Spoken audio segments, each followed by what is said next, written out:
17th. Alrighty. All right, welcome. It's Mark coming to you from Baker's Green Acres.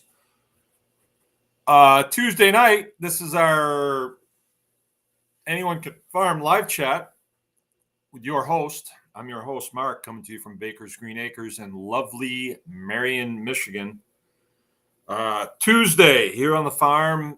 Here it is. It's the 17th, January 2023, right? It was 40 degrees today here. So everything's soaking wet. It rained about half the day.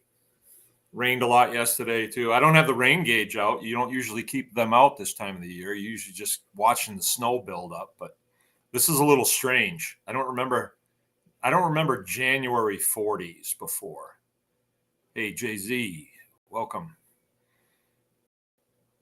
But for me today, my day in the life was pretty low key. I didn't get a terrible lot done that I thought I would. Sean Wise is with us. Welcome. Today was my day to milk. And I don't know, I slept terrible last night. I went to sleep. We went in early. And then about a half an hour, I woke up. And it was like time to get up. So I couldn't sleep. I was just flopping around. Dave and Sonia's with us. Keith S. is with us. Welcome. And then wound up sleeping until 8 o'clock this morning, which I hate. I hate doing that. Feels like half the day is over. You know, us farmers, we get up so early. But I didn't sleep well. And so my day was kind of all off. Totally overcast today. Rainy, wet. Just not the kind of day that we're kind of used to this time of the year. So I had to milk today. So I did do that. And worked on the new butcher shop. So I got quite a bit done down there. Yeah, I did okay. So our topic tonight is, I forget how Jill phrased it. I was just looking for it and I ran out of time. I couldn't find it, but it was Homestead hack value adding.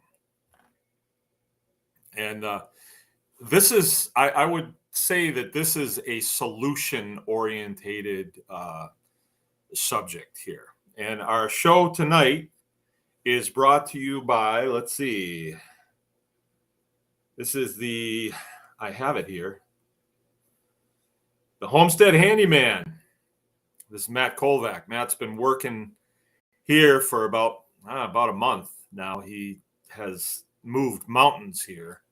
I mean, some of the best dollars that I've spent since I've been on this farm, and I'm not kidding. This guy can do anything. Here's his resume.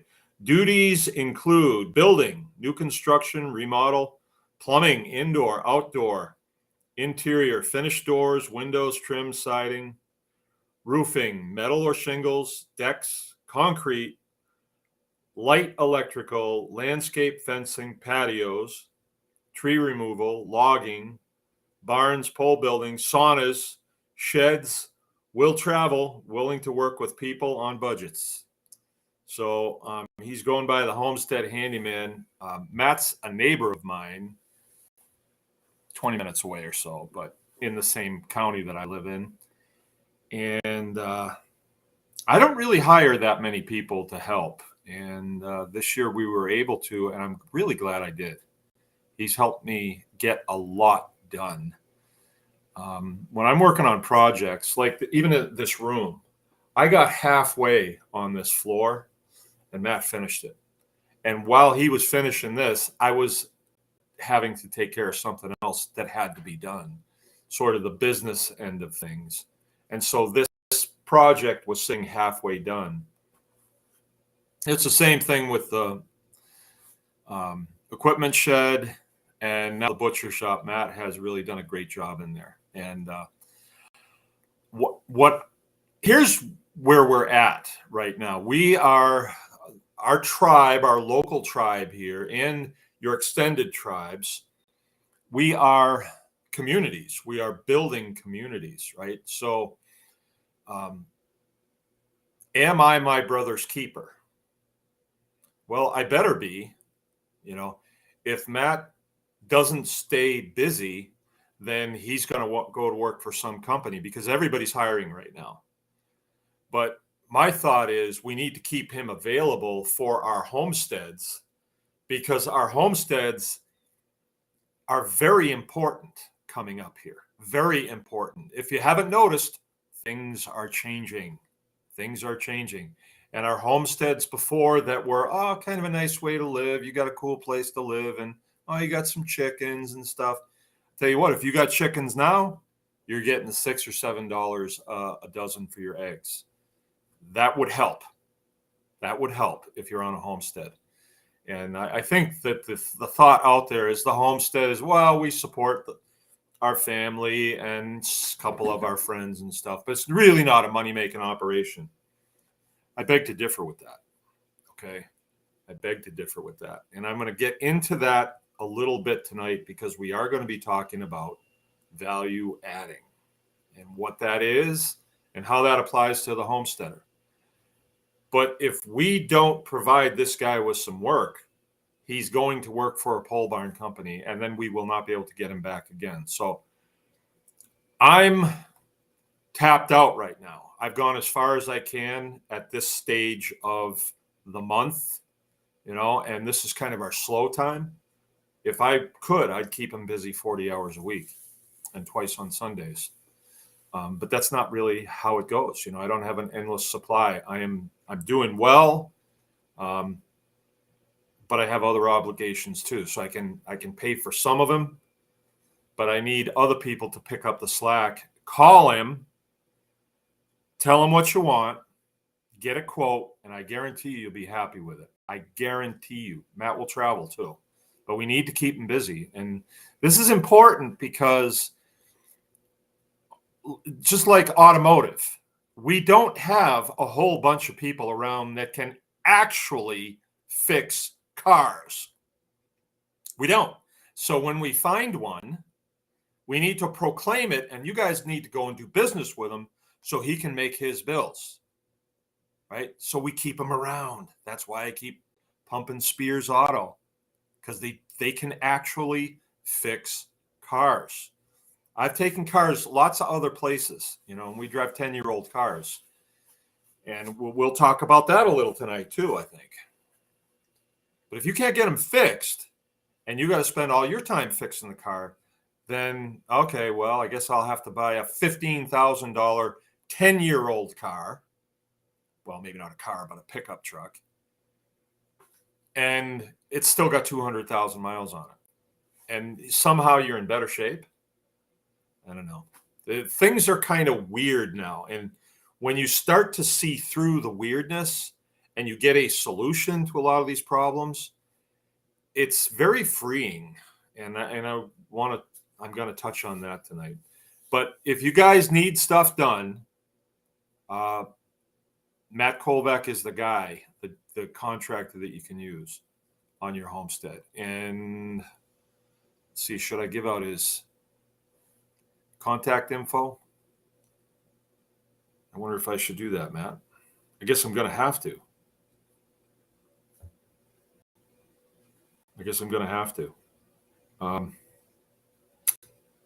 Let's see. Yeah. Okay, his phone number is 720-217-9595.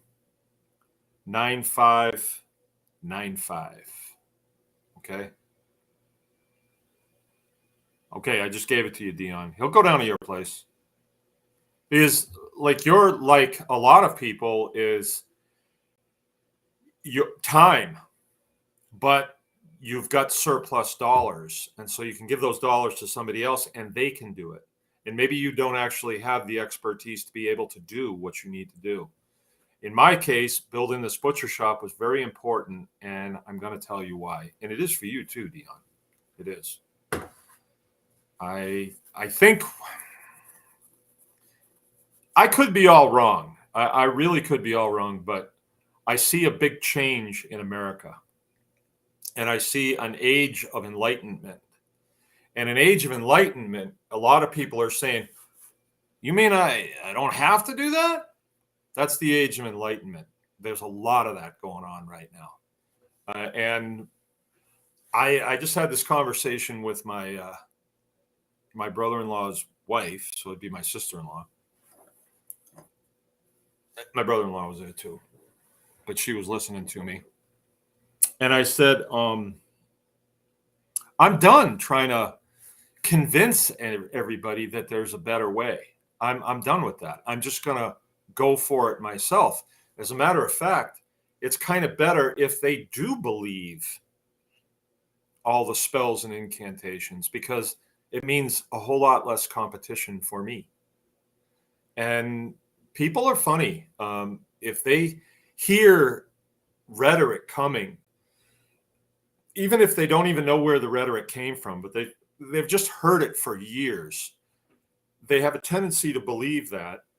And you can show them proof and they'll still be, yeah, but I don't know.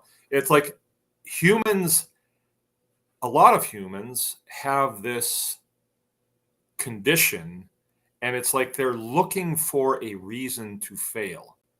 Well, you can't do that because, and there's a lot of that, well, I would milk a cow, but, you get 5 gallons of milk and, you can't sell milk. So I'd have surplus milk, and there's nothing you can do with that. Oh, yeah, you're right. You probably shouldn't get a cow. I had an idea for somebody the other day, and it involved maybe like a partial internship. And I said, hey, I got an idea. The first thing I got back was, oh, I'd probably freeze. So I said, oh, okay, you probably will. Yep, never mind. Disregard, that type of thing. I think we have to be prepared to do that a lot of times and just, okay, carry on with business. So anyway, the show tonight is brought to you by the Homestead handyman, Matt Kolvac. If anybody wants to write that down, put that in the comments for me. I will say it again. I'll say it again. His phone number is 720-217-9595. Okay? Anything you need done on the homestead. I would say he would even go all the way to Canada, but you'd have to put him up for a couple of days. But we got to keep this guy busy because we're going to need him. And I can see a day when he will partner up probably with Parker and get a crew going and start putting up buildings and everything else. They could put a crew together because, and I'm going to get into this, but our homesteads in the new America aren't just going to be kind of, a hobby farm.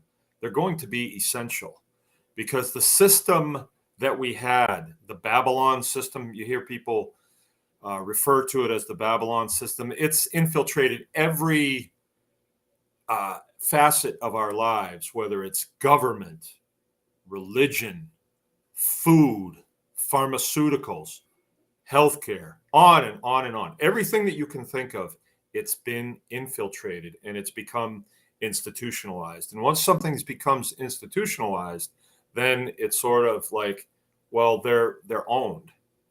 They're partnering with a certain element that you see the result of that element now in our society, right? This, what's going on right now, it seems bad, but it's actually good because it's a struggle that's going on, and the Babylonian system is failing. It is deflating before our eyes.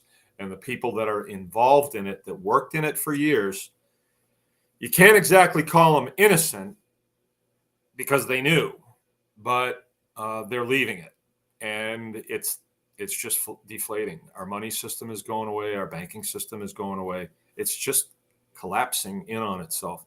And our food system is collapsing in on itself. I mean, we see it around here when you live in an area where there's a lot of farms and they're all in competition for the same dollars. When one of them goes out, it gets around. It gets around. And that's happening.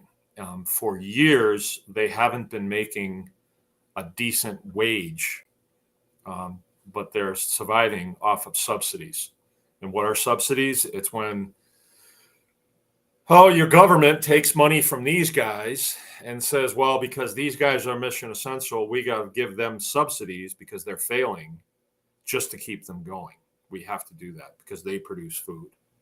Oh, okay. Well, maybe if they would completely fail and have to give up their land and their assets, then people could take over who could actually make it work.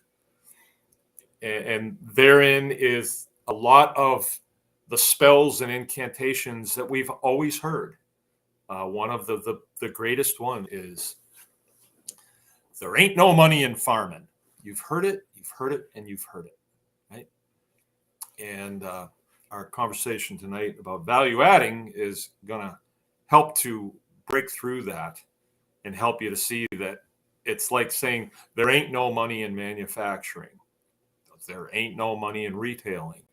There ain't no money in emergency medical care. Since Dion's here, might as well bring that up. But there ain't no money in farming has stuck, and people hear it, and you're not a farmer, so you don't know any different, and you'll just recite it. Oh, there ain't no money in farming. I've told you guys, we had career day in when I was in high school, when I was a senior. And I had filled out a thing, what I thought I wanted to do. And I always thought that I wanted to be a farmer, even though I'd only been to a farm once. But my grandfather used to tell me stories about his Uncle Jimmy, who was an Irish immigrant that settled in Vermont and had a farm near Mount Mansfield. And, we had a picture of it. And he would tell me these stories about Uncle Jimmy's farm. So my grandfather was born in 1893. So he was going to Uncle Jimmy's farm like turn of the century. So Uncle Jimmy must have been born, 1820s, So anyway, I heard the stories and I just always kind of idolized that lifestyle. And when I was asked what I would like to hear about, I said farming and flying airplanes. And my homeroom teacher, Mr. Foley, he said, well, farmers, money in farming. You get up real early in the morning, go to bed real late at night, but you don't make any money. And I've thought about that all these years. And Mr. Foley, good guy for sure. But he didn't have a farm background. Where we lived, it was town, connected to town, connected to town, connected to town, and then a city in the middle. Worcester, Mass, and then Shrewsbury, and then Uxbridge. They're all connected towns, and it's strictly a manufacturing base. A little bit of farming, not much.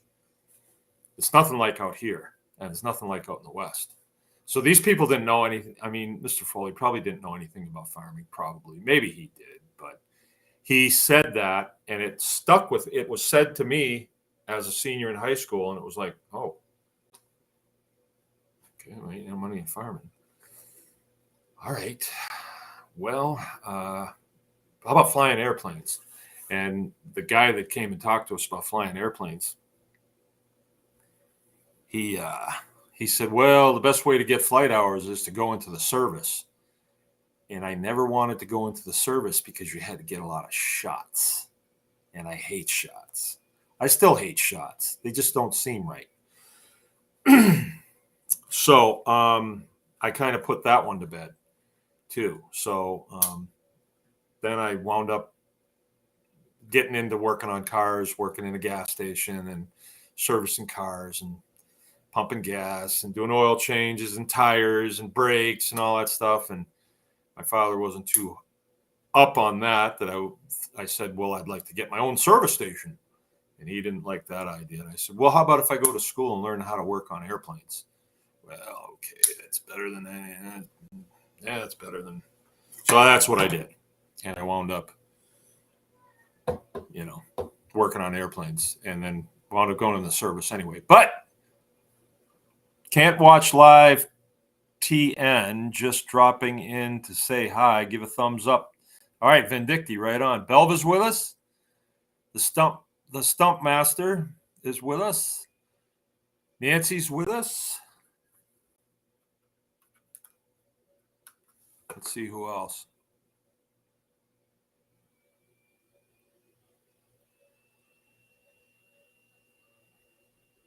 All right. Crunchy Mama's with us, right on. Penny Lund.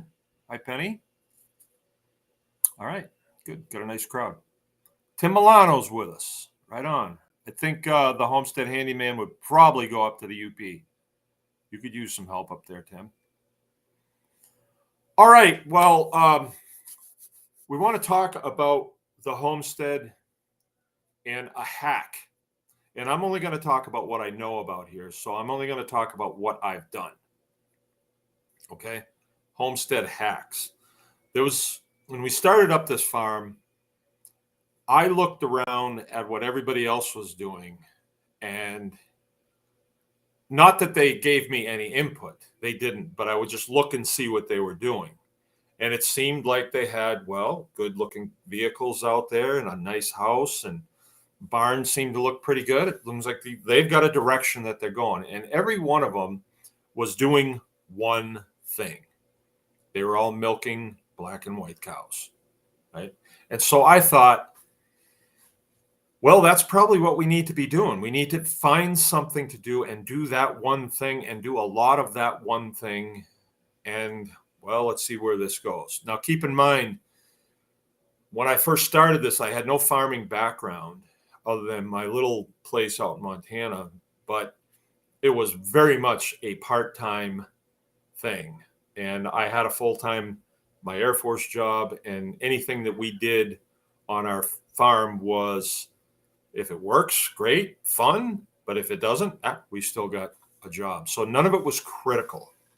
None of it was critical. Other than, when I start something, I like to see it work. If it fails, I'll still chalk it up as a failure.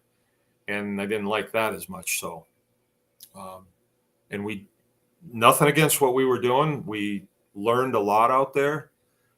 That's when I first started to hear people say hobby farm, right? I remember a friend of mine that very early on in the service I was with, I was telling him about this 13-acre place that we had. And, I have a small tractor, and I've got chickens, and I've got some pigs. I've even got a couple of steers out in the pasture and stuff. And he said, yeah, hobby farm. It's just a hobby farm, right? Yeah. Right? That's the way he said it. And that's the first time I heard hobby farm. And I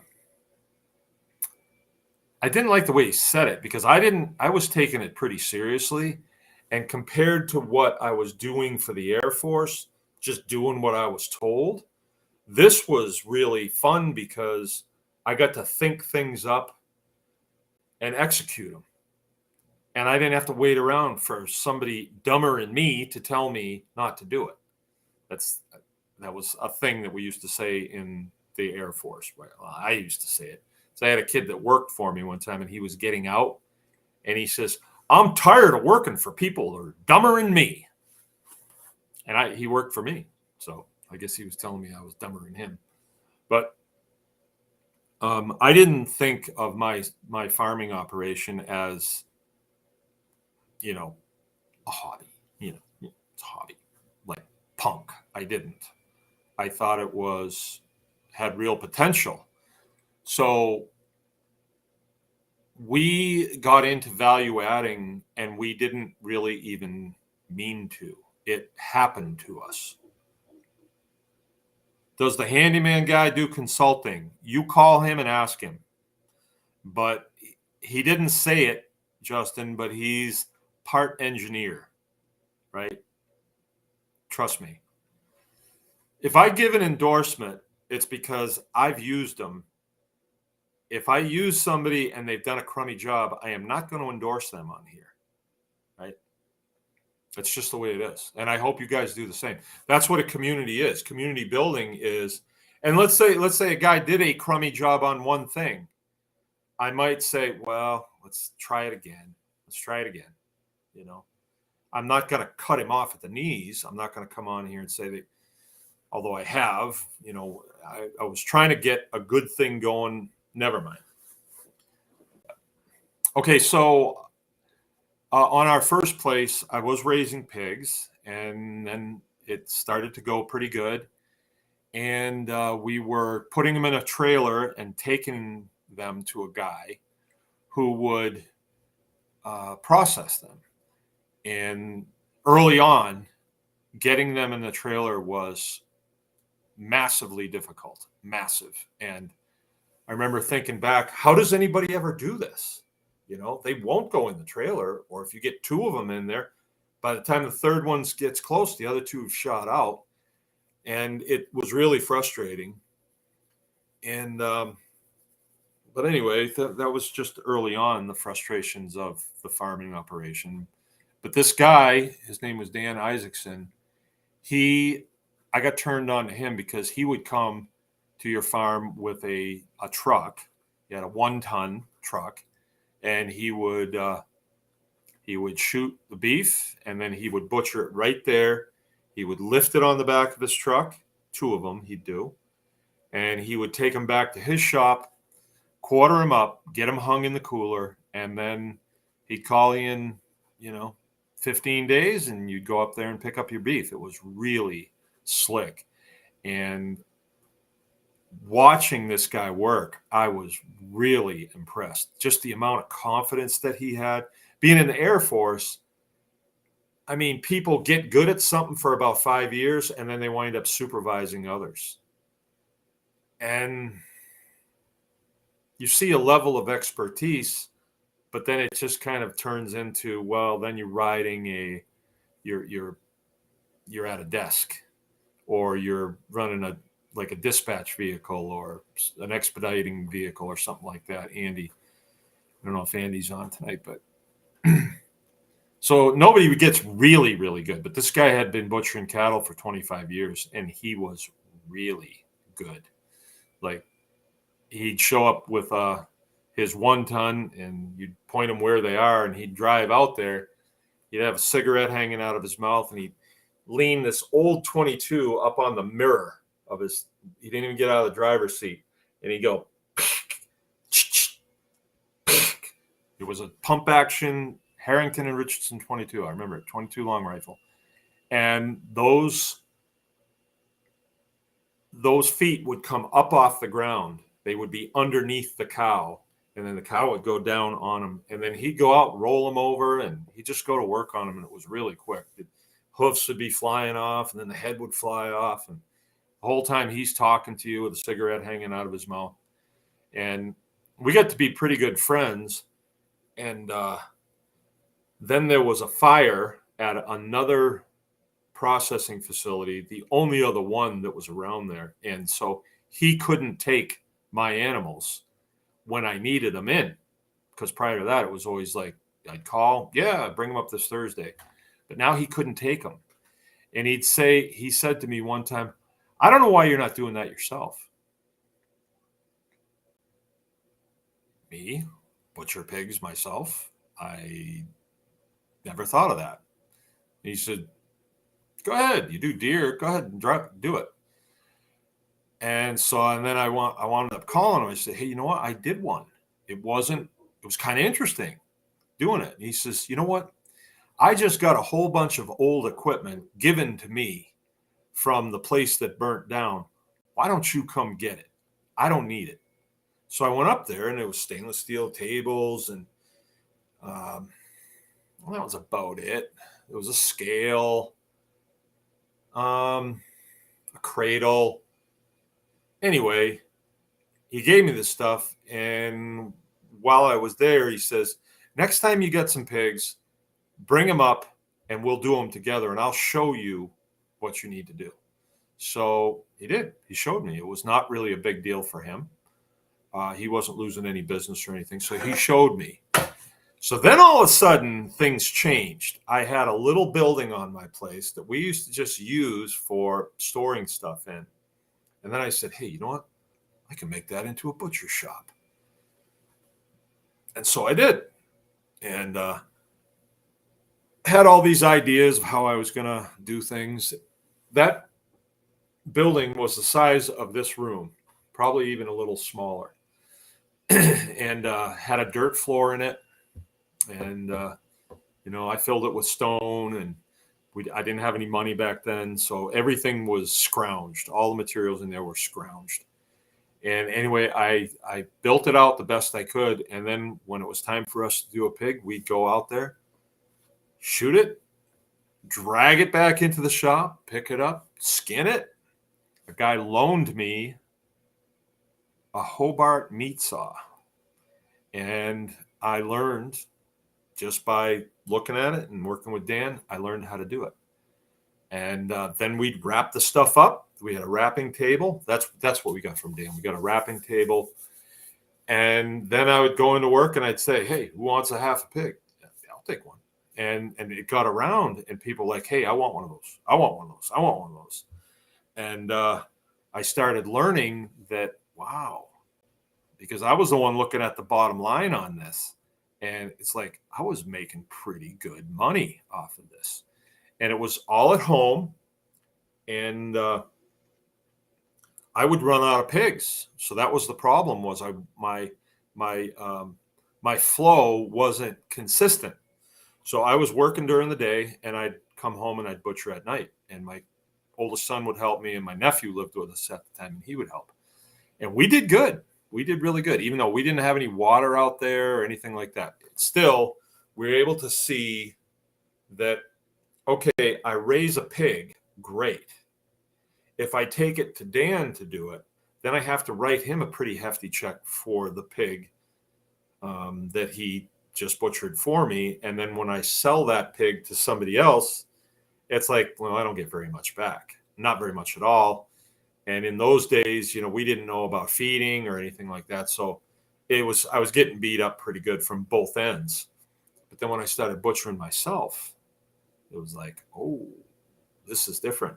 Now we're not writing that big check to Dan for the butchering of the pig, and we were doing better. So what we were doing was we were owning more of the process. So we were adding value to that pig by shooting it in the head, bleeding it out, and so on, cutting it up, wrapping it, and then bringing it in to where I worked, and guys would take it off me. Right. So value adding. It's like this homesteading is not a hobby if you treat it like a business. And there's no reason why you shouldn't treat it like a business. I think that people there's fear, right? Because there's things that you hear, and I guarantee you, if somebody goes on Michigan Homesteaders right now and says, hey, I want to start up a butcher shop at my own farm, what do I need to do? People will direct you to the United States Department of Agriculture and the U.S. and the Michigan Department of Agriculture. And as soon as you approach them and say, what do I need to do? They're going to give you their rules of what to do. And if you sign on the dotted line and you're saying you will do their rules, hey, can you go back in there? What? I'm on the phone. Okay. If you sign on the bottom line, yeah. No, you go in there. I'm in here. That's my grandson. Then you're agreeing with their rules, and you're agreeing to go along with their rules. But you don't have to. Right? Because if you want to run a butcher shop on private property, butcher your own animals and sell them to your own friends, that's your business. That's a Fifth Amendment issue. You don't have to go by their rules. Now, it's kind of funny how government is. If you lie to them, they'll penalize you, but they can lie to you all day long because you don't really have the vehicle to penalize them. It's kind of too bad that you can't. But they will lie to you. And so there's innuendo out there that, well, you can't do this unless you jump through a bunch of hoops. And when I started looking through the hoops that the USDA was putting up, it got kind of weird. Like they wanted, I remember the inspector saying, well, yeah, you can use concrete, as walls, but they don't wash quite as well as stainless steel. I said, well, stainless steel is very expensive compared to this. Well, yeah, but so they try to guide you in a direction where, oh man, I didn't know the dog was under there. He licked my toe. But they guide you in a direction where you say, oh, geez, I'll never recoup the investment that I'm putting into this. And so a lot of people just say, can't do it. And then there's the whole procedural issue that goes with some of these things, that it gets really nebulous along the way, like what is per the rules and what is not per the rules. And, they throw stuff in there like herd shares and, CSAs and all this stuff. And it gets complicated and people are like, forget it. But if you're running a homestead and you should, if you're producing something, you should make a gain. You should. I mean, you don't want to lose money on a process continually. Maybe you might lose money on a process because you're not good at it. But as you master it, you should make a gain on it. Do you expect the guys that drill for oil and then refine it and then sell it to you at the pump, do you expect them to sell it to you at a loss? No. You don't expect that. It'd be kind of nice, but it doesn't happen. Never has, never will. They're never going to lose money on petroleum. Never. No, you don't stay in business if you lose, right? So I guess if you're independently wealthy and you want a homestead and just give away your profits, I guess that's your prerogative. But you'll never really know how successful you were if you don't track your profit, right? The profit is a component of this operation. There has to be a gain in what we do. Like I sometimes use the analogy of, if you want a hobby, get a hobby. Like, let's say your hobby is playing golf. You're not going to make money playing golf. Chances are pretty good. You're not going to. You're not going to become a professional golfer. Probably not. I mean, you probably would make more money. The average guy would make more money as a caddy than he would a golfer. The golfer is the guy that's just the hobby golfer. He's paying to do that, right? I make fun of golf a lot. I've had fun golfing, but I don't golf anymore. I never really did. I used to drink beer and play golf while I was drinking beer is what I was doing. But I was primarily drinking beer. And that was a long time ago. A long time ago. I haven't played golf in the United States at all. I played golf. Last time I played golf was in Japan. Yeah, I almost hit a Japanese guy with a ball. They said, "Oh, play through." And, all right, get you. But your ticket to financial health in the homesteading game is profit.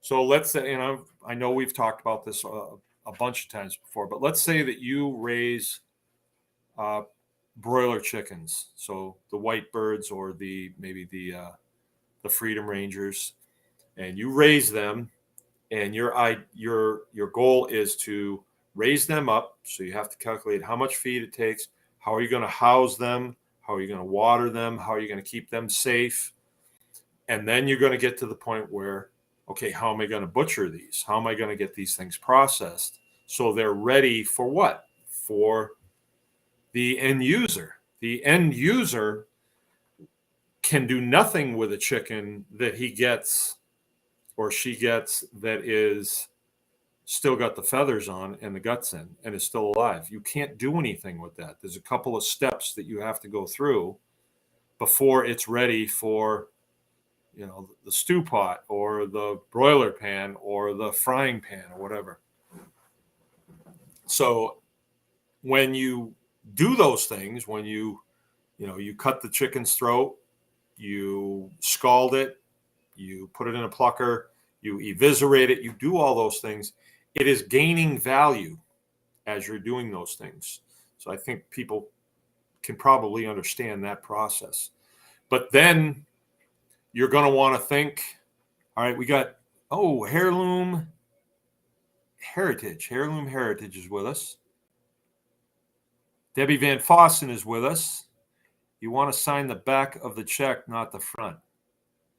What is that? And then Lone Star is saying, right on, Debbie. I'm not sure what we're talking about. Did I miss something here? Well, let me finish my rant anyway, because this is what it's about. This is the hack. This is how you get through. So, and it's actually a thought process. You have to look at stuff and think, okay, if I was going to add value to this, what's the best way to add value to this? Now, there's a lot of factors. Okay, so let's say you raise means you're getting money, not spending. Yeah, you want to sign the back of the check, not the front. Oh, I see what you mean. You want to sign the back of the check, not the front. Yeah, you're making money, not spending money, right? I see. You just educated me. Thank you, Lone Star. Let's say that you raise cucumbers, right? And you've got a homestead going, you've got some chickens, you got this, you got that, and I'm going to raise cucumbers because I like cucumbers. I like sliced cucumbers. I like to eat them whole right out of the garden. I like them on salads. I like cucumbers. And at the end of the cucumber season, you say, well, I got a lot of cucumbers here. Nobody really, I sell them at farmer's market. I can sell a bushel of cucumbers and I get, $25, but there's a lot of work that went into growing those cucumbers. And it just doesn't seem like I'm getting everything that I should for the amount of work that I'm putting in. Right? So what's the answer to that? Yeah, you know what I'm saying. You have to add value to those cucumbers to get more per unit out of that per that product. So you have a cucumber. Let's say a cucumber is worth 20 cents, right? A whole cucumber, 20. I don't know what. It's been a long time since I bought a cucumber. Let's say a cucumber is worth 50 cents, a whole cucumber. You have to look at that cucumber and say, well, how could I make that cucumber more valuable? How could I make it more valuable? Okay, anybody want to chime in with methods? How to make the cucumber more valuable? I've seen cucumbers at the store that they actually dip in wax just to keep them. If a cucumber will keep longer, definitely has more value. Okay, that's a small one, but yeah, it will keep longer, so it's better. What about Dion Stumpo? I knew there'd be a special boy in the room. Pickled. Okay, so what do you need to do to make pickles? So let's say you have a small jar like a pint, and you've got a great big cucumber like this, and you cut it all up. You fit it in that jar it was a 50-cent unit. And then you put a few spices in there and a little bit of vinegar and some water and whatever else has got to go in there. You put the top on. What is that jar of pickles worth? Of slicers, right? What is that worth? It could be worth, I don't know. We don't buy them either, but it could be $5, right? Couldn't it? Yep, penny. It could be worth $5. So you went from 50 cents to $5. That's a huge gain. Huge gain. So if we get $5 out of this jar here, what else is there about this jar that we've just created that is special, that is good, that is worthwhile, that is cool, that is valuable? What is it that's valuable there? And you have to kind of think this through. You got to think this through. Well, if we had a certain spice that went in there, Off Grid with Dave and Sonia, took you a while. I thought you'd chime in quicker than that. Actually, the paramedic came in before you did. The game's not, you need to up your game a little bit, I think. Be a little bit more on your toes there, Sonia. Okay, so you have, yeah, that's right. It keeps, it's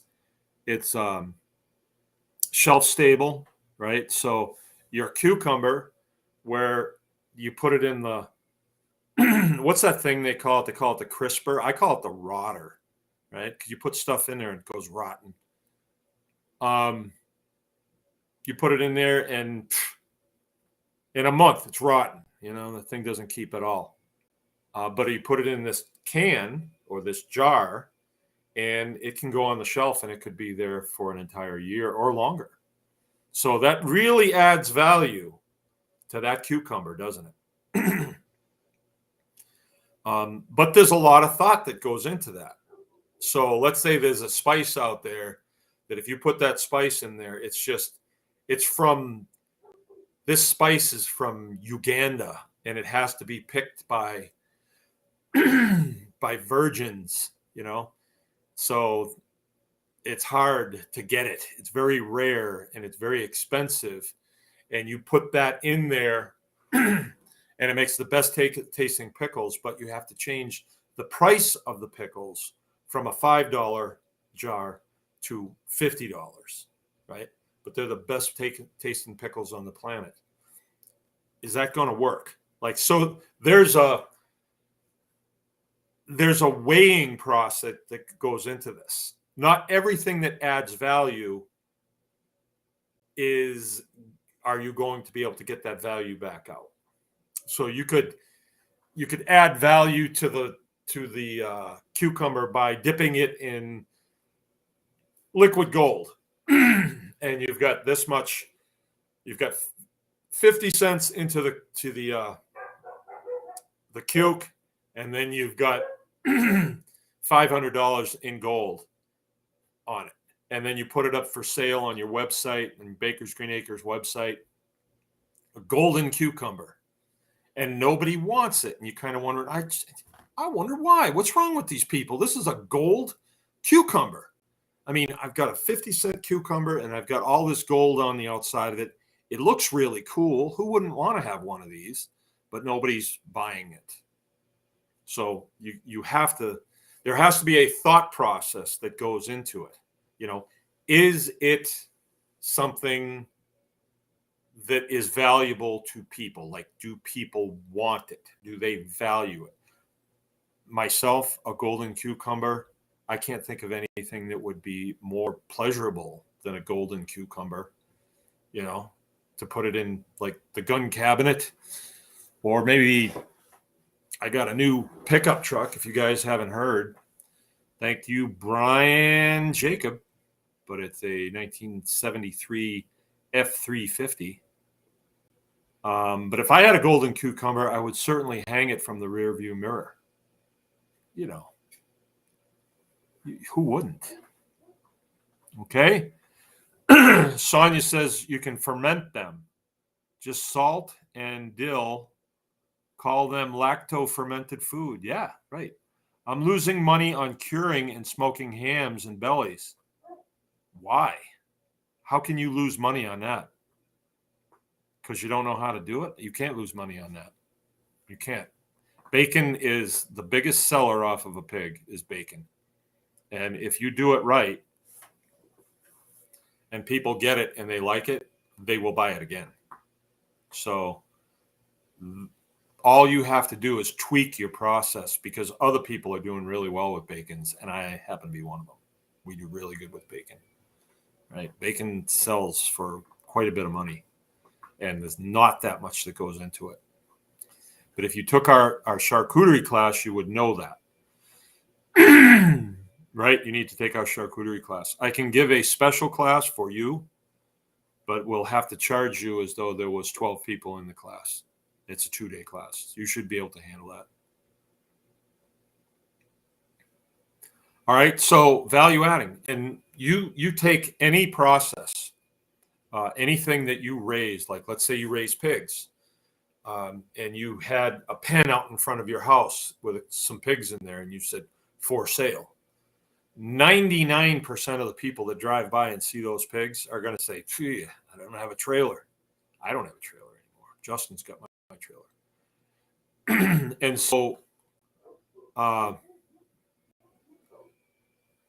so, those pigs, live pigs, are of very little value to 99% of the people that will see them. Probably even more than that. Probably 99 and 44/100% have no use for a live pig. They don't have any place to keep it. But so if you, as the guy that's raising that pig, could take it to the next level, then you would have something that the average person could buy and they could utilize. Okay. So where do we start on that? That's a good place to start. So there's something wrong with our society because people get up to the place where they say something like what Tim just said. I don't know how to do that. He put that qualifier in there yet. Okay, good. I don't know how to do it yet. Okay. Yet. You need to be saying, that's something I need to know how to do because there's money in it. So you prioritize your skill set based on where you're at. If you don't need to make any money, then learn how to take golf lessons from Tiger Woods or his ex-wife. She's got a pretty good stroke, I heard. That killed me. But if you do need to make money, then you want to learn how to do that, especially if you're raising pigs and you want to add value to them, right? Okay, but there's something amiss with American society and this process, and I've seen this lately where Tim, you didn't do it, but people do that, where they, I don't know how to do that. So what? You're off the hook? So what? You don't get to make money? No. You want to make money. So if in your mind you say, I don't know how to do that, the next thing you say should be, I need to learn how to do that. And if once you learn how to do that, then you'll have that process under your belt, and you can learn how to do the next process and the next process and the next process. So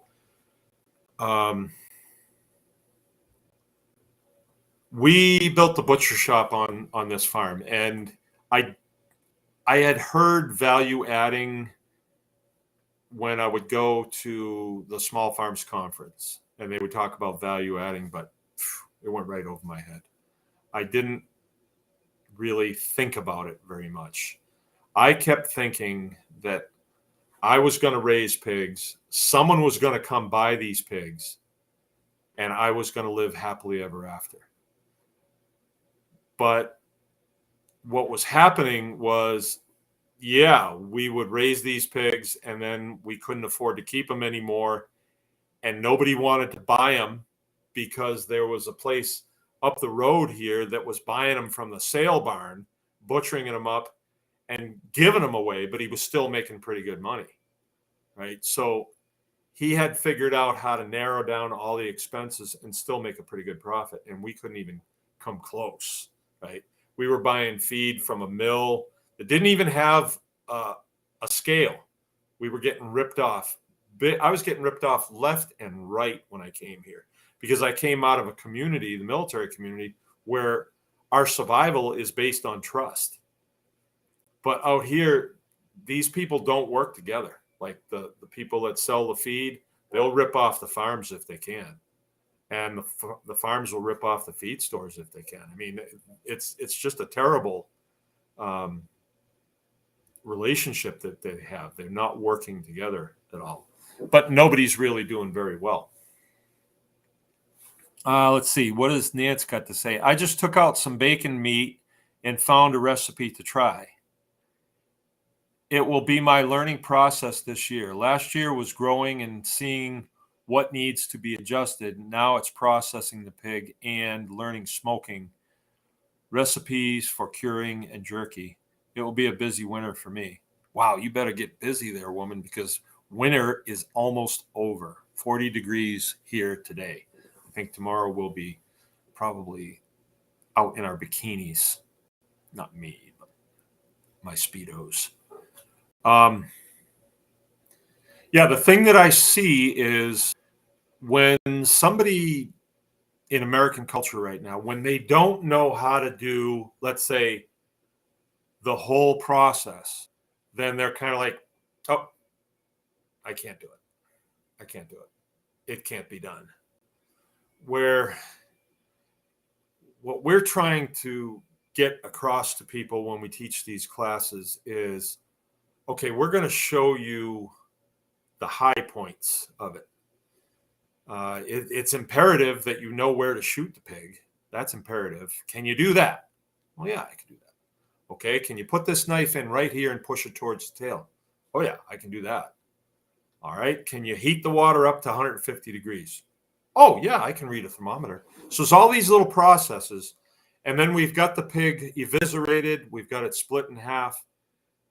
And then we're saying, if it stops right there and all you're doing is hacking chunks off of this and throwing them in a frying pan, you're there. You are there. You know, we say it's kind of crass, but we say it will make a turd, right? And that's what this is all about, is making turds, right? Now you can refine that process and you can get to the place where you're making pork chops. Oh, where do they come from? And we'll show you where they come from. And now you know where they come from and you can make them. Roasts, bacons, collar steaks, all those things that you need to learn how to do. But if you don't know how to do that at first, that's okay, because you've made the gain so far that you've gotten that pig to where it's table fare. It may not be perfect, but you'll get better next time, and then the next time after that, and the next time after that. It's sort of like painting cars. At first when you do it, it's kind of raggedy looking, you know, but you did it. And well, let's do it again. So what you don't want to do is, oh, that came out terrible, I'm never doing that again. You don't want to do that. You want to say, well, it didn't come out as good as it will on my fifth time. So I'll do it again and again and again. So value adding. It's so important. So our thing here is we teach the Homestead hog harvest. I'm not doing this to plug it, but it is a pretty good class. And so you learn how to take a live pig So we're not teaching fencing. We're not teaching feeding. We're not teaching pasture management. That's a different class. But once you've taken those classes and you know how to raise a pig, okay, now we're going to go here. This is how you process the pig. Oh, okay. That's a value added process. And then once you've got it processed and you've got it all stabilized and in cuts, then we're going to teach you the next thing, and that's how to preservation. It's called charcuterie, right? And just to give you an idea, you can take the rear shank of a pig. I used to have one hanging right here. I don't know where that got to. Seen it recently. It's hanging someplace. Oh yeah, there it is. The rear shank of a pig. And if I was to just bone that out right away and grind it, and let's say it was a 20-pound shank, and turn that all into, let's say, breakfast sausage, and let's say it's we sell breakfast sausage for $7.50, or maybe it's $8 now. So let's say it's $7.50, and it's a 20-pound shank. So that'd be $14 and wait a minute. No, wait a minute.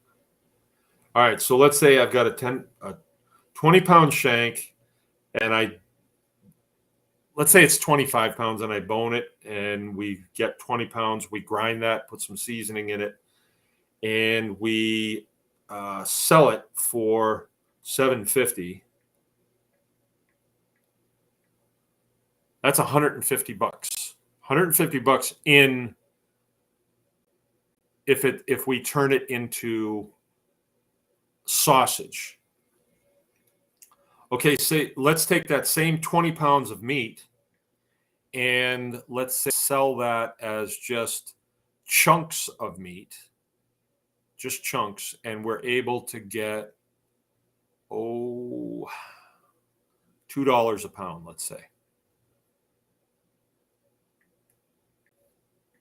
Then we're talking $40, right? So the difference between 150 and 40, that's worth putting some time and effort into. So to make sausage, what are we doing? We're running it through a grinder. Well, you got to have the machine. But once you have the machine and the machine's paid for, you're making a pretty good gain.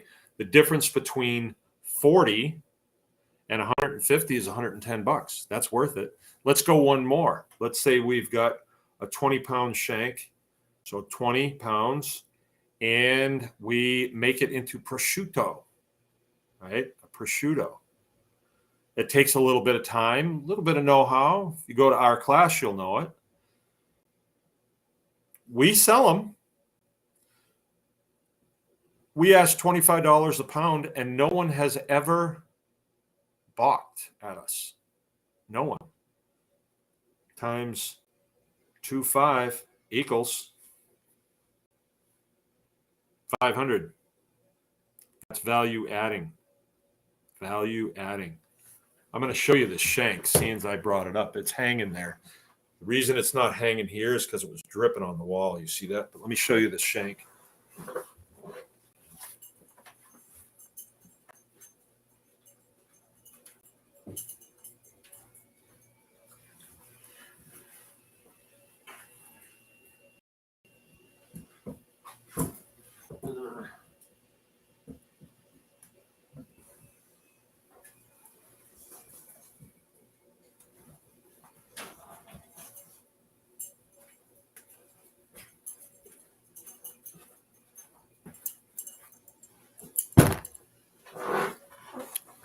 I had it hanging here as a prop because I like to talk about this. It's food preservation. It might not look too good to you. Even to me, it doesn't look too good. But the idea is the outside of this, it's sort of mummified, but and most of the usable meat on here has been taken off. But if I get down through this with my trusty bayonet that I carry all the time on me, let's see if I can do this without.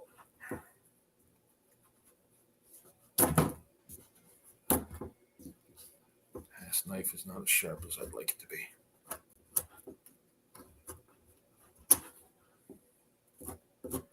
I don't know how well this would show up. You might have to just take my word for it, but I went down, you see right there, I went down through the outer crust of this and this nice pink meat in there. So that was hanging there for a year or two. I hung it there. It was in here and it was being eaten off of, and then I just hung it when we were setting this setup. And that's where it stayed. And but it probably should get taken care of. But prosciutto is, we're not that hard up for it because we have other nicer looking ones that are hanging in our hanging room. But prosciutto, good prosciutto is very expensive. You can see prosciuttos online that are $750 to $1,500. And I would bet you anything that they're not fed as well as ours are. But we're not an institutionalized outfit. So if I butcher a pig and I'm getting $500 per shank in the back, that's pretty darn good money. I mean, I don't need to raise millions of them. As a matter of fact, I don't want to raise millions of them. I don't want to do too much of any one thing because then it limits my fun. It's fun for a while, but then I want to go on to something else and do that for a while. That seems funner. And then later on, I come back and I revisit this discipline. As a matter of fact, I did this with prosciutto. I think it was last winter. Yeah, it was. Our hanging room was, it was at the other house, and we sold that house. And we moved it over here, except we didn't really have any infrastructure over here. And so I had for a long time wanted to build out a room in the butcher shop. And I finally did that last winter. And, we put all of our meats in there, hung them up. And it's the value adding process in that regard is sometimes the value that you're adding is actually costing you to add. Like if you dip your cucumber in gold, you got to pay for the gold, right? But in this case, adding value to the prosciutto is a question of $1 worth of salt and then putting it in a climate controlled area, which it's not really that climate controlled. We built it on the north side of a building, so it doesn't get any direct sun. And we have a fan in there. And if we are hanging stuff in there in the fall and we're having a lot of really cold weather, it needs to be 60 degrees and 60% humidity to start the curing process. So sometimes we may run a heater in there just to heat it up, right?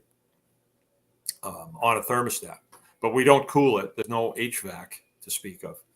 So whenever you're getting to the place where you want to add value to a product, that's the idea of the tribe, is so you can say, has anybody ever done this? And in a tribe, we're going to cooperate with each other because I want you to do well. I don't want you to, I hope he fails so that I can, get his market share. That's not a reality. It really isn't. There's more than enough market share to go around. I mean, as far as making profits in the homesteading business. So I hope that is a message that hits home for you all. I can take a few questions if you have it. Drama Clean is saying, I'm a student at my community college for a degree in regenerative agriculture in North Carolina. I didn't know they had a degree in that. Huh. How about that? That's cool. Maybe I could hang up the farm and then become an instructor. I would like that. I used to like being an instructor. I thought that was a lot of fun. Okay.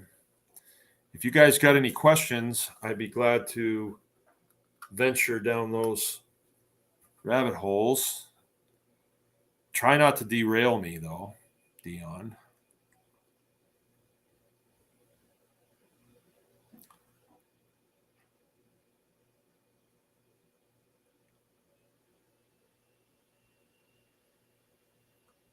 All right.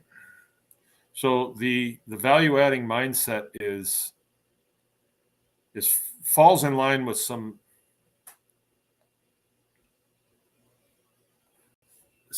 other things that we talk about in the homesteading business, or that I talk about, and that's fortifying your position. Make it better. Everything you do, make it better. When you get a chance, if you're leaning, you could be cleaning. I used to have work for a guy that would say that, and he was right. If you're not doing anything, find something to do. Make it look better. Clean. Don't let me walk up on you and find you leaning against the wall and not doing anything. I want you to do something.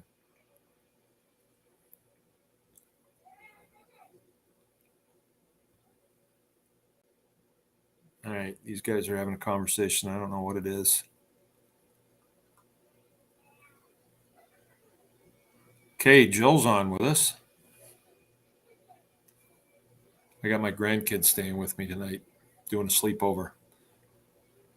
Nancy says, just to update you guys, I bought a solar generator with panels, so I'll be off grid soon.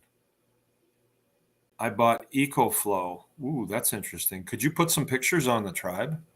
I think that's interesting stuff, and it'd be nice for us to know how that worked for you. I've been thinking about going that direction too. Now the world's going a little crazy. I heard a commentary this morning that kind of startled me, but it was about a case that had been brought before the Supreme Court, and it had to do with the 2020 election. I think we all might have heard about that. And it seemed as though it was going to have legs. Although I found it hard to believe, that it would. And it got shot down. The Supreme Court just said, we're not going to hear it. They didn't give a reason why, and most of the documents were sealed. So the commentator that I was listening to said, well, that's a wrap then. The United States government is ceasing to function as it should at the highest level. So that's not good. That's not good. To hear a commentary like that is not good. Not that this person, sets the tone in the United States, but when you hear somebody actually put words like that out there, that it has ceased to function as it is supposed to, I think we kind of knew that anyway. It seems as though the government functions to take care of itself first, and then the people are just like the machine that makes it work, and they get the scraps thrown down on the floor. I think we all kind of knew that, but now it's pretty obvious, and that's when you get into a very dangerous area. As a friend of mine said today, he says, yeah, it's not good out there. The natives are getting restless. And so when that happens, then government gets scared and they double down, and the natives get more restless. And it's not like they don't do the right thing. The government doesn't do the right thing to settle the people down.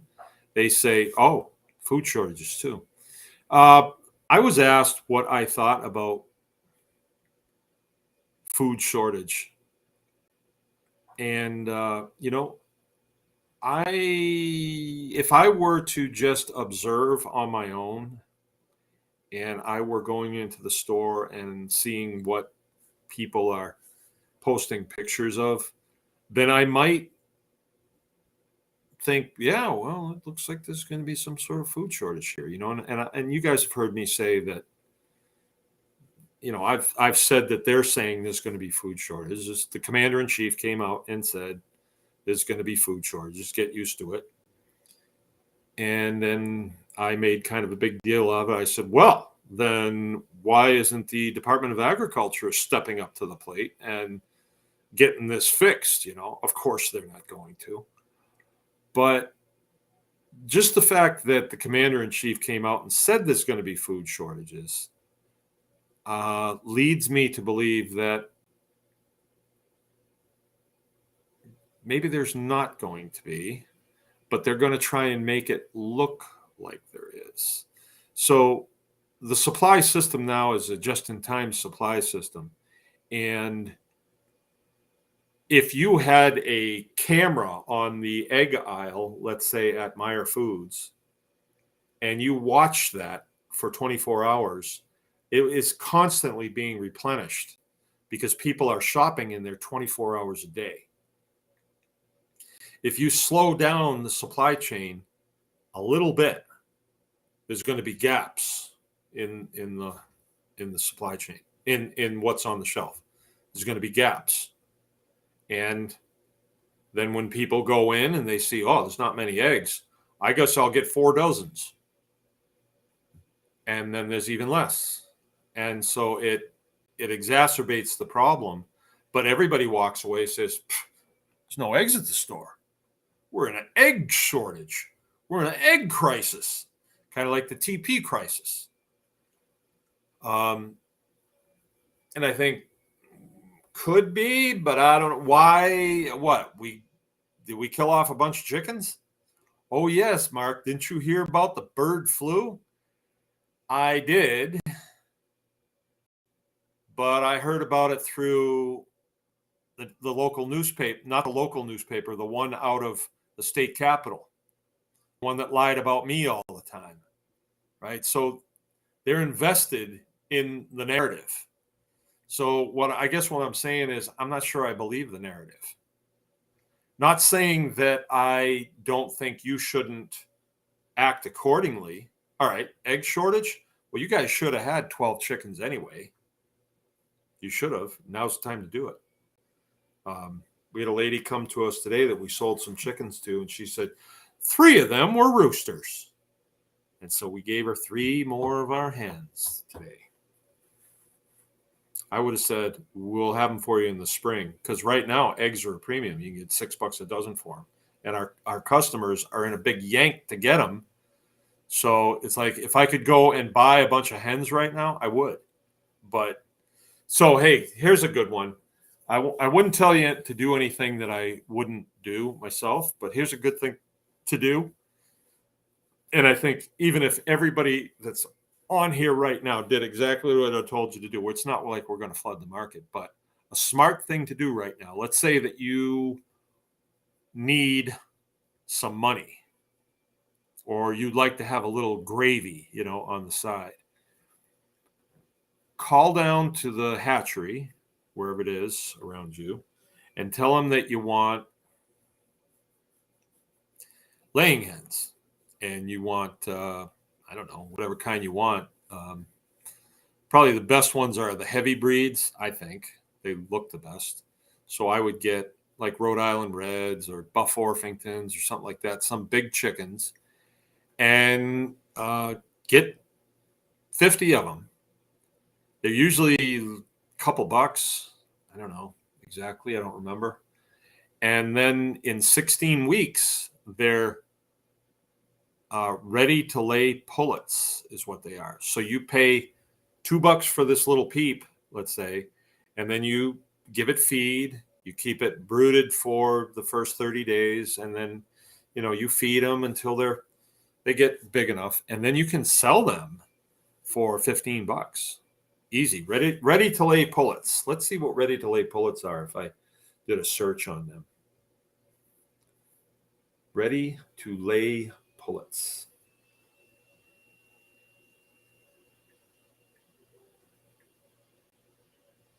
To lay. Ready to lay pullets right there. Well,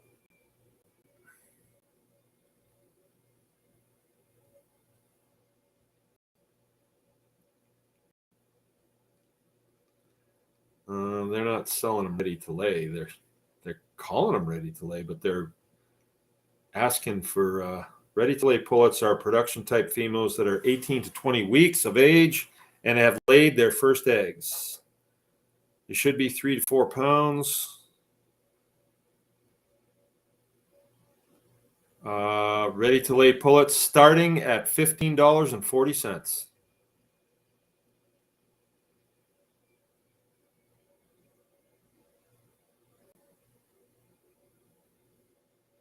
So, you can buy the chicks for under $2 on here. Oh, wait a minute. Yeah. $1.99 for a chick. It doesn't tell you what kind, it just says heavy chicken. Here's a Turkin Oliver egg chicken, Easter egg chicken, $1.99. Some of them are very expensive. Some of them are $10. Dominique chicken, $1.99. So you can get them now. Buff Orpington. That's kind of expensive. It depends where you get them, I suppose. So something to think about. You can add value to them by just raising them out. And ooh, Penny is saying $5.60 for a Rhode Island red chicks at the hatchery in Zealand. That's where I get mine from. That's Town Line. I hope not. I hope not. I mean, that's going to make for a $20 ready to lay pullet right there if you have to do that. Did I say, oh, Drama Clean is saying incubation. Did I say incubation? I meant brooding. Yeah, Penny's saying the cheapest price they'll show are for the straight run.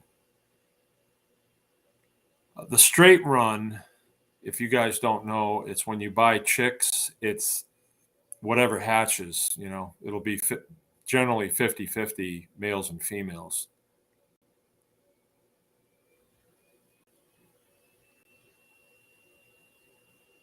Huh.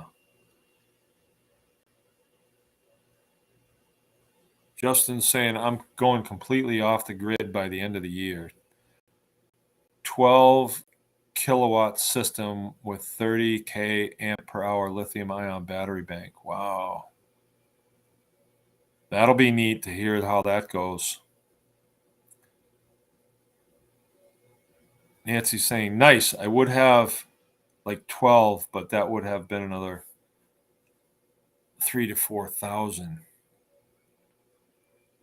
Drama Clean is saying, look at the Gilea gene of France. Hong Kongers, Brexit, EU populism is rising, and Davos is afraid. Yeah.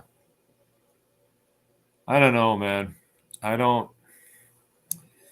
All those stories that you hear that, oh, a revolution is just around the corner, I think it almost seems to me like it's just a way to keep people from feeling like all is lost and we might as well,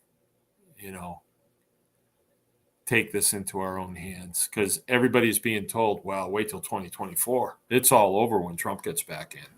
Oh, yeah. I don't know. I don't know. I've just been through this all this time, and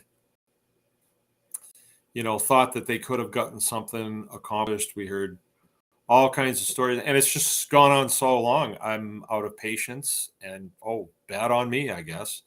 But I just don't believe the narrative anymore that it's under control and trust the plan and all that stuff. I just don't believe it anymore. It's hard for me to believe that. I would have to have a great amount of faith, and I don't have that kind of faith anymore.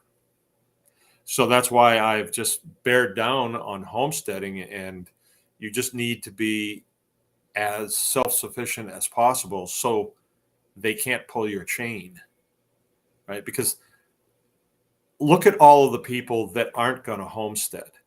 It's the majority are not going to homestead. If they were asked to report to a FEMA camp and they were told that there was free Wi-Fi, they'd be like, "Ooh, good deal. I'm there." Look at all of them that were asked to do all the things that went on since 2020, and they just like it's almost seems like it's a culling process. It really does. And the people who saw through it and said, "What?" They're the ones that they kind of want to keep around. I don't know. All right. It's an odd system, so if I need more, I can add if it's available. Okay, we're still talking solar. UK shipping industry was hacked and caused mayhem on the seas yesterday. Drama Queen says, never believe the narrative.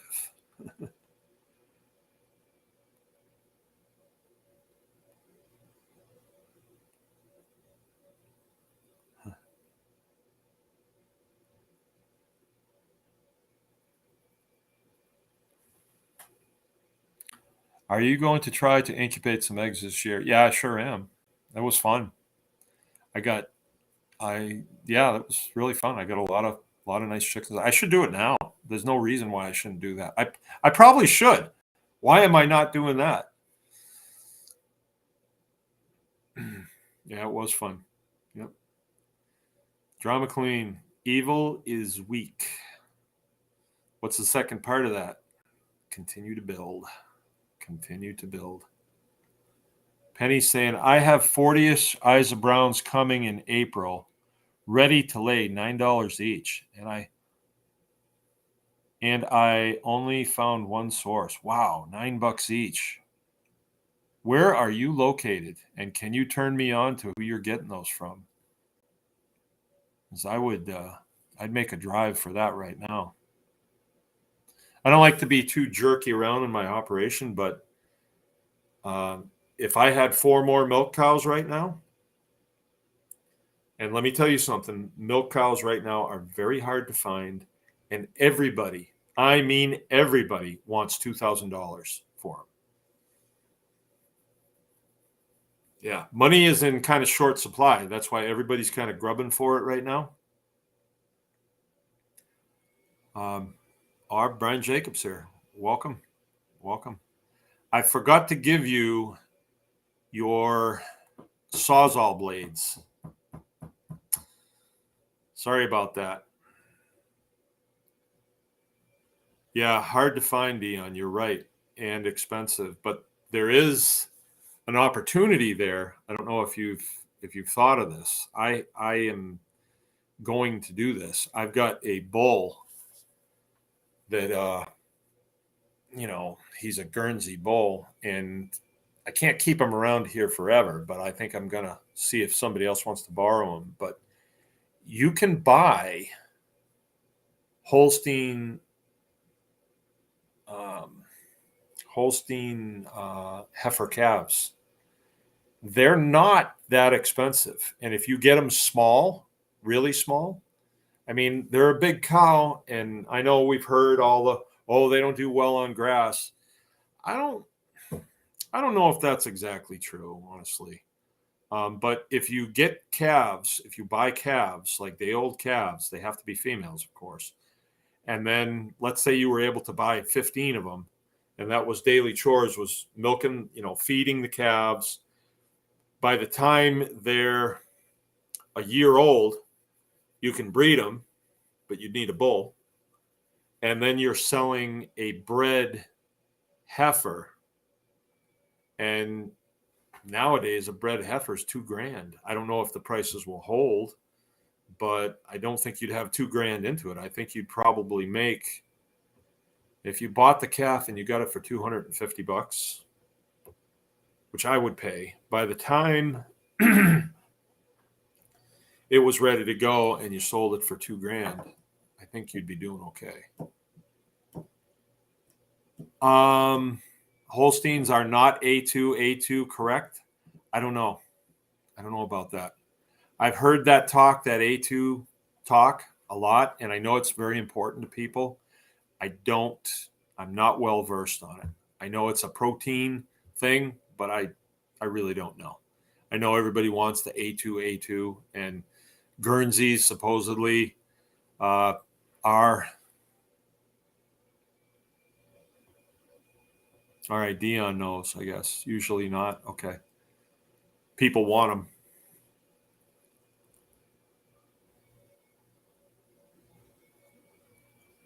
All right, you're getting more and more open to different solutions. That's something to think about. You could probably make enough off of laying chicks. Let's say you bought a whole bunch of Isa Brown chicks. And if you were able to get the chicks for, well, what did Penny say? Penny said $560 for Rhode Island Reds. All right, Isa Browns, I think, are better layers anyway. But you get a whole bunch of them and raise them out. Come May, you'll be able to sell those for $20 a piece, because everybody right now is like, oh no, eggs. People who didn't even eat eggs are just like craving eggs now, According to research, A2 is a better for dairy intolerance. Okay. I thought the Sentinel was A2. I don't know, you guys.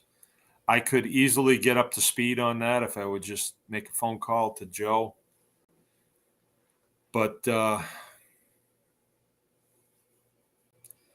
Clean says, just listen to Joel Salatin and Dr. Cena. Huh. Maybe I should listen to that. Dr. Cena. Yeah. Goats are all A2, huh? Okay. But goats are goats. That's the thing about goats. They're goats. You don't really, yeah. All right. Well, hey, if you are milking cows and you sell the milk for $10 a gallon, how can you add value to that? Hey, here's a thing too. Do you ever notice that on certain things that you add value to, like let's say prosciutto, that's one of the ones that we do around here that we really make a serious gain on. We make a serious gain on that. That all of a sudden you look around and, oh, that's highly regulated. So let's say that we are, we're producing grapes. Let's say when I got this place, it had a vineyard on it and there's a lot of grapes. And I'd be like, well, we can sell grapes, put them out in front of the house. People buy the grapes. We can feed the pigs the grapes. We can make grape jelly. We can on and on and on with grapes. Or we can make wine. Ooh, there's a serious gain. How many grapes go into a bottle of wine? I don't really know, but it's a concentration of it. Plus, it has another aspect to it that people really like, and that's alcohol. And you got to wonder, well, do they regulate alcohol production because of your safety? Or they do that because there's a lot of money there and they want a cut, right? They want a cut of your action. Right? It should be that anybody that wants to produce an alcoholic beverage can. Why shouldn't you? But only approved sources. Yeah. Any place where there's a good gain, your government always wants to get in there so they can take some of the proceeds. Because, we had government licenses here from the MDA for years and years. I spent a lot of money on licenses with them, and never was there an ounce of oversight. Not an ounce. Only until we whooped up on them in court. Then it was, oh yeah, now we want to look over your shoulder. Now we want to, right? A bunch of whats. They don't actually provide a service. They just take money from you. We really have to get to the point where we just assume that all politicians are corrupt and all government agencies have their own best interests in mind. Make that assumption and let them prove otherwise. Do not trust them. Look at the mess we're in. We're not in this mess because of the people. We're in the mess because of leadership. That's a sad commentary, but that's where it's at. And it's not like I'm leading a revolution. I mean, everybody can see it. Well, maybe it is a revolution, but it's a personal revolution. I don't derive my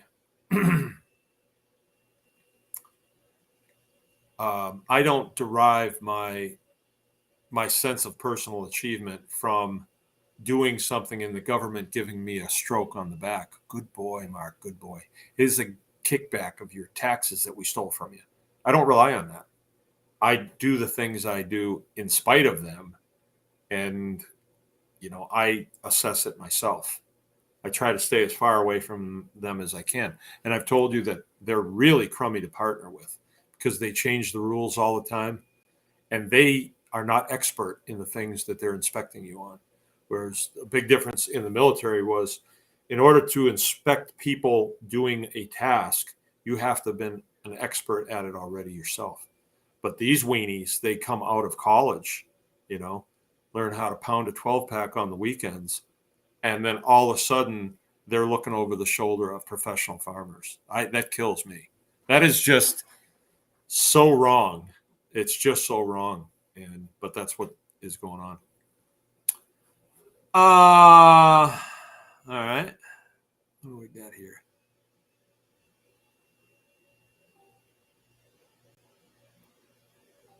Okay. Justin Z. Too many to count by the time you get to the bottom of the bottle. Drama clean. You're the man, Baker. Assumptions taken. Assumptions? What did I assume something? I don't know. Yeah. All right. Well, it was a good night. I, earlier in the season, I said, we got to go to more than one night a week. But we just haven't got around to it. I've been very busy. What I tell you guys on here about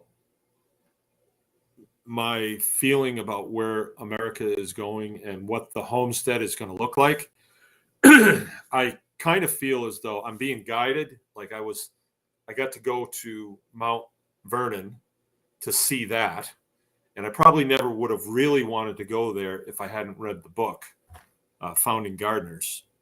So you go to Washington and most people are like, oh, well, here's Independence Hall. And this is where John Wilkes Booth shot Lincoln. And here's, but I was more interested in the origins of wealth creation. And I think it even says in the Founding Gardeners book that wealth creation is from agriculture.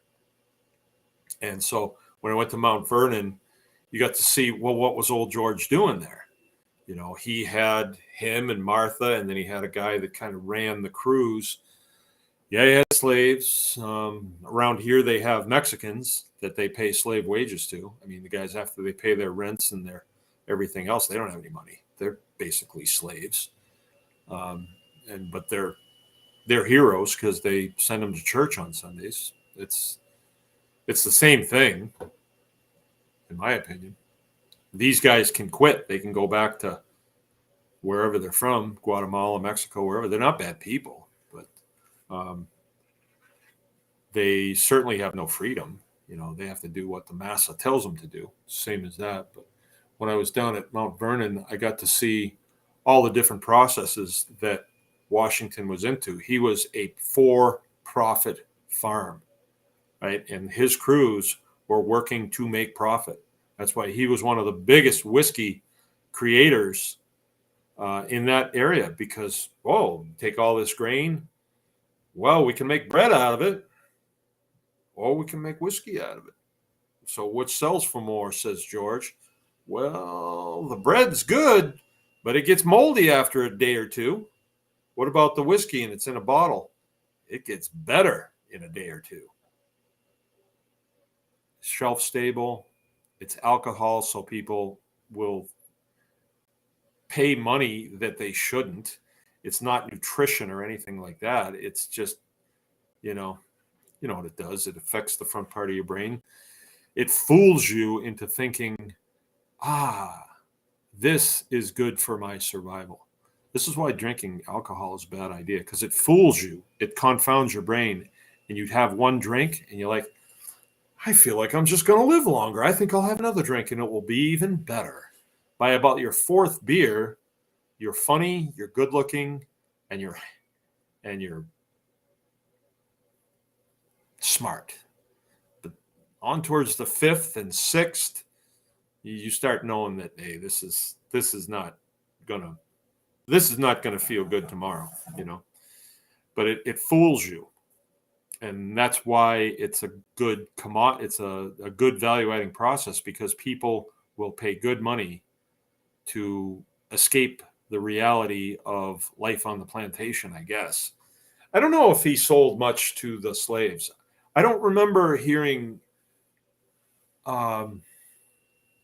any accounts of the slaves being prone to alcohol use.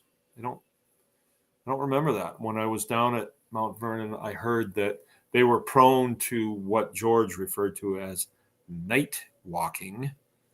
So the young bucks there was several farms right there around the plantation.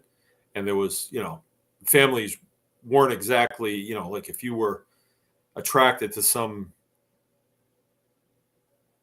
I don't know, slave woman that worked at a different farm, you had to go over there, but you couldn't go during the duty day. You had to go at night. So you was night walking is what and then when you walked back after you went over and visited, you would be up all night. So then in the duty day, when you showed up for work, it was like, why are you so tired? Oh, no reason. No reason. I just didn't sleep too well last night, Mr. Washington. You were out night walking, weren't you? No, sir, I was not. But I don't recall hearing any accounts of the slaves being really into alcohol. I don't remember hearing that. Or maybe they just kept it away from them because they know that it would just really decrease productivity. Maybe. I don't know. Maybe we'll just get a still and go into making whiskey here on Baker's Green Acres. Certified Mangalitsa whiskey. Okay. The system has been compromised for a long time. I know. I guess we're really getting to see it now. We're just really getting to see it. I remember early on, I said to you guys, hey, I'm optimistic. I am really optimistic, because we were seeing how the voting system was being abused, but then we had people in place that were going to get it straightened out. And, we heard all these grand talks of Guantanamo Bay still being open, and they were, shipping prisoners down there. Hillary Clinton was down there and all that stuff. But I don't really think any of that. I don't see any evidence of it. I just think it was a way to keep the majority of the working class, probably the most dangerous of the citizen class, the working class, the fat dumb ones that are sitting on their couches waiting for their check, they're not dangerous. You just quit paying them, and then they're kind of screwed. But the ones that, have created quite a bit of wealth, and they're very good at what they do, they're innovative, they've been abused by government, and so they're angry. There's sort of a rage that's building in this country against those that have screwed things up. Can you imagine if you had a parent that died alone in a nursing home because of like the governor here? I mean, and then you find out that it's not going to get fixed. It's going to get worse.